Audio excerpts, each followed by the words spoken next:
नमस्कार, मैं हूं संजना और हम लोग देख रहे हैं बिहार शिक्षक नियोजन से संबंधित जीके और जीएस को। तो जीके और जीएस के क्रम में हम लोग बौद्ध धर्म को देख लिए हैं इसके पिछले वीडियो में, और अब हम लोग देखेंगे यहाँ पर भागवत धर्म को। इस सीरीज में हम लोग अब भागवत धर्म को देखने की कोशिश करेंगे। तो देखते हैं भागवत धर्म।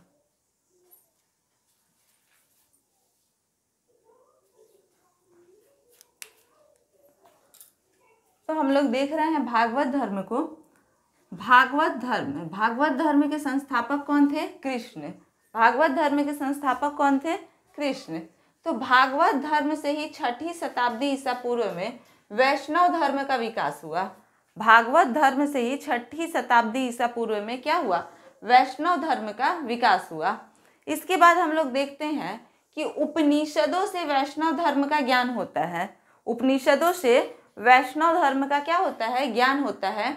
जैसे कि हम देखेंगे छांदोग्य उपनिषद में सर्वप्रथम देवकी पुत्र का वर्णन मिला है तथा अंगिरस के शिष्य के रूप में कृष्ण की चर्चा हुई है। उपनिषदों से वैष्णव धर्म का ज्ञान होता है।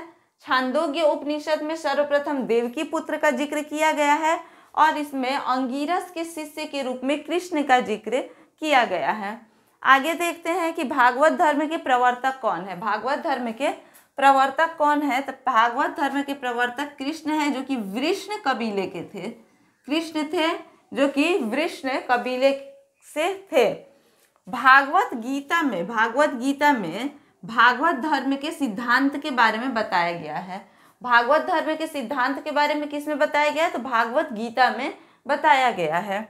आगे देखते हैं वैष्णव किसे कहा गया है? तो भगवान विष्णु को इष्ट देव मानने वाले को, यानी जो भी लोग भगवान विष्णु को अपना इष्ट देव मानते हैं तो उन्हें क्या कहते हैं? उन्हें वैष्णव कहते हैं। उन्हें क्या कहते हैं? उन्हें वैष्णव कहते हैं।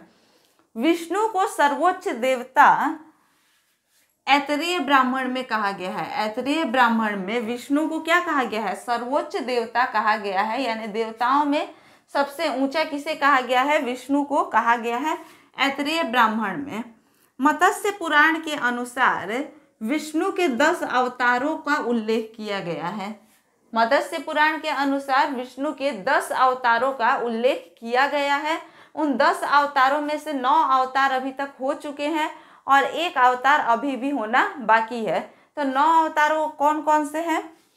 तो मत्स्य, कच्छप, वाराह, नरसिंह, वामन, परशुराम, राम, कृष्ण और बुद्ध, ये 9 अवतार हो चुके हैं और इसके आगे एक अवतार अभी कल्कि अवतार होना बाकी है।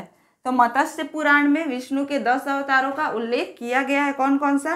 मत्स्य, कच्छप, वाराह, नरसिंह, वामन, परशुराम, राम, कृष्ण, बुद्ध और कल्कि। आगे देखते हैं। भागवत धर्म में ईश्वर प्राप्ति का मार्ग भक्ति को बताया गया है। भागवत धर्म में ईश्वर प्राप्ति का मार्ग भक्ति को बताया गया है। इसके बाद वैष्णव धर्म का चरमोत्कर्ष गुप्त काल में हुआ। गुप्त काल जो में वैष्णव धर्म अपने चरमोत्कर्ष पे था। गुप्त काल में वैष्णव धर्म अपने चरमोत्कर्ष पे था और गुप्त काल का राजकीय धर्म जो था वो भी क्या था? वैष्णव था। वैष्णव धर्म में इसका राजधर्म भी था। शुंग काल में विदेशियों द्वारा भी वैष्णव धर्म ग्रहण किया गया। शुंग काल में विदेशियों द्वारा भी वैष्णव धर्म को क्या किया गया? ग्रहण किया गया। खजुराहो में जो वैष्णव मंदिर है, खजुराहो का वैष्णव मंदिर चंदेल राजाओं द्वारा बनवाया गया है। चंदेल राजाओं द्वारा खजुराहो का वैष्णव मंदिर बनवाया गया है। आगे देखेंगे कि अरबी यात्री अलबिरूनी ने हरियाणा के थानेश्वर में चक्र स्वामी मंदिर का उल्लेख किया है। चक्र स्वामी मंदिर कहाँ पे? हरियाणा में। इसका उल्लेख किसने किया है? तो अरबी यात्री अलबिरूनी ने किया है। हरियाणा में चक्र स्वामी मंदिर का उल्लेख किया है। इसके आगे देखेंगे कि दशावतार मंदिर गुजरात के चालुक्य शासक जय सिंह सिद्धराज के द्वारा बनवाया गया है। जय सिंह सिद्धराज जो कि गुजरात के चालुक्य शासक थे, इनके द्वारा दशावतार मंदिर बनवाया गया है। दशावतार मंदिर किसके द्वारा बनवाया गया? तो गुजरात के चालुक्य शासक जय सिंह सिद्धराज के द्वारा बनवाया गया। तमिल प्रदेशों में वैष्णव धर्म का प्रचार 12 अलवार संतों ने किया। 12 अलवार संतों ने तमिल प्रदेशों में वैष्णव धर्म का प्रचार करवाया। इसके आगे देखेंगे हम लोग कि मेगास्थनीज ने कृष्ण के लिए हेराक्लीज शब्द का प्रयोग किया है। हेराक्लीज शब्द का प्रयोग मेगास्थनीज ने कृष्ण के लिए किया है। इसके बाद वासुदेव कृष्ण जो हैं वो जैन तीर्थकर अरिष्टनेमी जो कि 22वें तीर्थकर थे उनके समकालीन थे। वासुदेव कृष्ण जैन तीर्थकर अरिष्टनेमी के समकालीन थे। तो ये चीज हो गया। अब इसके आगे देखते हैं। भागवत धर्म में प्राचीन भारत के कुछ अन्य संप्रदायों को देखेंगे हम लोग। अन्य संप्रदायों में प्रमुख संप्रदाय, इनका मत और इनके आचार्य कौन थे इसको देखेंगे। तो प्रमुख संप्रदाय में वैष्णव संप्रदाय, मत क्या था तो विशिष्टाद्वैत का, और आचार्य रामानुज थे, रामानुज। इसके आगे देखेंगे प्रमुख संप्रदाय में ब्रह्म संप्रदाय। किसको? ब्रह्म संप्रदाय। ब्रह्म संप्रदाय का मत द्वैत मत था इसका, और इसके आचार्य थे आनंद तीर्थ। कौन थे? आनंद तीर्थ थे। इसके आगे हम लोग देखेंगे रुद्र संप्रदाय। रुद्र संप्रदाय का जो मत था वो था शुद्धाद्वैत। क्या था? शुद्धाद्वैत था। और इसके जो आचार्य थे वो वल्लभाचार्य थे। कौन थे? वल्लभाचार्य। आगे देखेंगे कि प्रमुख संप्रदायों में सनक संप्रदाय का जो मत था वो द्वैताद्वैत था। क्या था? द्वैताद्वैत था। और इसके जो आचार्य थे वो निम्बार्क थे। कौन थे? निम्बार्क। और हम देखेंगे बरकरी संप्रदाय में मत इसका नहीं पूछा जाता है, और इसके आचार्य जो थे वो कौन थे? नामदेव। कौन थे? नामदेव थे। तो यहाँ पर हम उन्हीं चीज़ों को देख रहे हैं जिससे सवाल पूछा जा सकता है, बाकी की चीज़ों पर हम लोगों का फोकस नहीं रहेगा। वैष्णव धर्म के बाद अब हम लोग शैव धर्म को देखेंगे। वैष्णव धर्म के बाद अब किसको देखेंगे? शैव धर्म को हम लोग देखेंगे।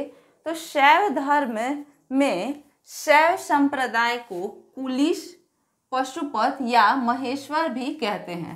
शैव धर्म में शैव संप्रदाय को लकुलिश, पशुपत और महेश्वर भी कहते हैं। इसके बाद हम लोग देखेंगे कि शिव के उपासक को शैव तथा शिव से संबंधित धर्म को शैव धर्म कहा जाता है। शिव के उपासक को शैव तथा शिव से संबंधित जो धर्म है उसको शैव धर्म कहा जाता है। शिव को अर्धनारीश्वर भी कहा जाता है। शिव को अर्धनारीश्वर भी कहा जाता है, अर्थात उनका जो शरीर है वो आधा नारी और आधा नर का ऐसा कहा जाता है, तो अर्धनारीश्वर भी कहा जाता है। प्रमुख संप्रदाय, शैव धर्म के प्रमुख संप्रदायों को हम लोग देखेंगे। तो प्रमुख संप्रदाय में पशुपत संप्रदाय, पहले देखते हैं पशुपत संप्रदाय। पशुपत संप्रदाय के जो प्रवर्तक थे वो लकुलिश थे। कौन थे? लकुलिश थे। और इन्हें शिव का अंतिम स्वरूप माना जाता है। लकुलिश को शिव का अंतिम स्वरूप माना जाता है, और ये सबसे प्राचीनतम संप्रदाय है। तो शैव धर्म का सबसे प्राचीनतम संप्रदाय कौन सा है? तो पशुपत संप्रदाय है, और इसके प्रवर्तक कौन थे? तो लकुलिश थे। कौन थे? लकुलिश।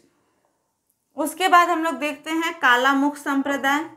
तो कालामुख संप्रदाय में ये सर्वाधिक अतिवादी प्रवृत्ति का संप्रदाय है। सर्वाधिक अतिवादी प्रवृत्ति का संप्रदाय कौन है? तो कालामुख संप्रदाय है। कालामुख संप्रदाय के लोग नर कपाल में भोजन करते हैं। किस में भोजन करते हैं?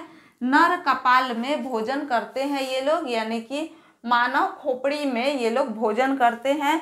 और ये इन्हें महाव्रतधार भी कहा गया है। विष्णु पुराण में इन्हें क्या कहा गया है? महाव्रतधार कहा गया है। तो कालामुख संप्रदाय को विष्णु पुराण में क्या कहा गया है? तो महाव्रतधार भी कहा गया है। ये सर्वाधिक अतिवादी प्रवृत्ति की संप्रदाय है, और ये नर कपाल में भोजन करते हैं। तो पूछा जा सकता है कि नर कपाल में भोजन करने वाला शैव संप्रदाय कौन सा है, तो कालामुख संप्रदाय है। उसके बाद से कपालिक, कपालिक के इष्ट देव जो हैं वो भैरव है। कपालिक संप्रदाय के लोगों के इष्ट देव कौन है, भैरव है। और इसका केंद्र कौन सा है, तो श्रीशैल नामक स्थान है। इसका केंद्र कौन सा है, तो श्रीशैल नामक स्थान इसका केंद्र है। आगे देखते हैं हम लोग लिंगायत या फिर वीरशैव संप्रदाय को। लिंगायत या फिर वीरशैल संप्रदाय को देखेंगे हम लोग, तो इसमें देखा जाएगा कि इसके जो प्रवर्तक हैं, इसके प्रवर्तक अल्लाभ प्रभु तथा बासव हैं। अल्लाभ प्रभु तथा बासव किसके प्रवर्तक है, तो लिंगायत संप्रदाय या फिर वीरशैव के संप्रदाय के अल्लाभ प्रभु तथा वासव क्या है, प्रवर्तक है। और इस संप्रदाय के लोग शिवलिंग को गले में लॉकेट बनाकर धारण करते हैं। शिवलिंग को गले में लॉकेट बना करके धारण करते हैं किस संप्रदाय के लोग, तो लिंगायत या फिर वीरशैव संप्रदाय के लोग धारण करते हैं। इसके आगे हम लोग देखेंगे कि नागपंथ या फिर नाग संप्रदाय। तो नागपंथ या फिर नाग संप्रदाय के जो प्रवर्तक है वो मत्स्येंद्रनाथ है। कौन है, मत्स्येंद्रनाथ है। और 10वीं से 11वीं शताब्दी में बाबा गोरखनाथ के द्वारा विशेषकर इसका व्यापक प्रचार प्रसार किया गया। नागपंथ संप्रदाय का 10वीं से 11वीं शताब्दी में बाबा गोरखनाथ के द्वारा क्या किया गया, तो विशेष व्यापक प्रचार प्रसार किया गया। आगे देखते हैं शैव धर्म के अन्य महत्वपूर्ण तथ्यों को हम लोग देखते हैं। तो अन्य महत्वपूर्ण तथ्यों में देखेंगे कि पल्लव काल में शैव धर्म का प्रचार प्रसार 63 नयनार संतों द्वारा किया गया। पल्लव काल में शैव धर्म का प्रचार प्रसार 63 नयनार संतों के द्वारा किया गया। इसके बाद दक्षिण भारत में राष्ट्रकूट, चालुक्य, पल्लव एवं चोल समय में शैव धर्म सर्वाधिक लोकप्रिय हुआ था। दक्षिण भारत में राष्ट्रकूट, चालुक्य, पल्लव एवं चोल शासकों के समय में शैव धर्म सर्वाधिक लोकप्रिय धर्म माना जाता था।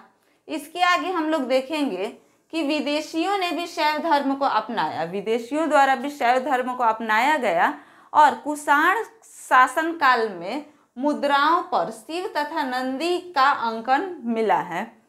कुषाण काल के मुद्राओं पर शिव तथा नंदी का क्या मिला है, अंकन मिला है। मेगास्थनीज ने अपनी पुस्तक में शिव को डायनोसियस बताया है। शिव को क्या बताया है, डायनोसियस बताया है। और ये बताया है कि तत्कालीन समाज में यानी उस समय के समाज में शिव की पूजा की जाती थी। किसकी पूजा की जाती थी, शिव की पूजा की जाती थी। तो मेगास्थनीज ने अपने पुस्तकों में क्या किया है कि शिव को डायनोसियस बताया है और उस समय उसने बताया है कि तत्कालीन समाज में शिव की पूजा होती थी। अब हम स्थापत्य को देखते हैं। तो कुछ महत्वपूर्ण स्थापत्य है, जैसे कि एलोरा का कैलाश शिव मंदिर किसके द्वारा निर्मित किया गया है, तो राष्ट्रकूट शासकों द्वारा निर्मित किया गया है। एलोरा का कैलाश मंदिर राष्ट्रकूट शासकों के द्वारा निर्मित किया गया है।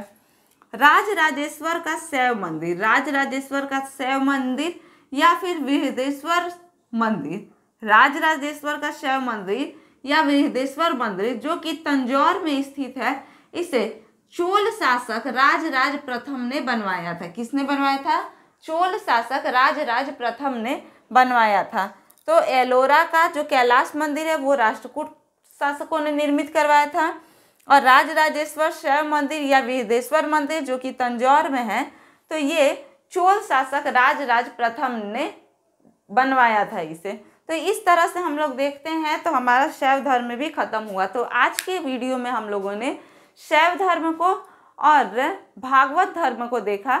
तो इस तरह से हमारा ये क्लास आज का ख़त्म होता है। अगर कोई भी प्रॉब्लम हो तो आप लोग कमेंट कीजिएगा, अच्छा लगे तो भी कमेंट कीजिएगा और लाइक शेयर सब्सक्राइब करना नहीं भूलिएगा। धन्यवाद।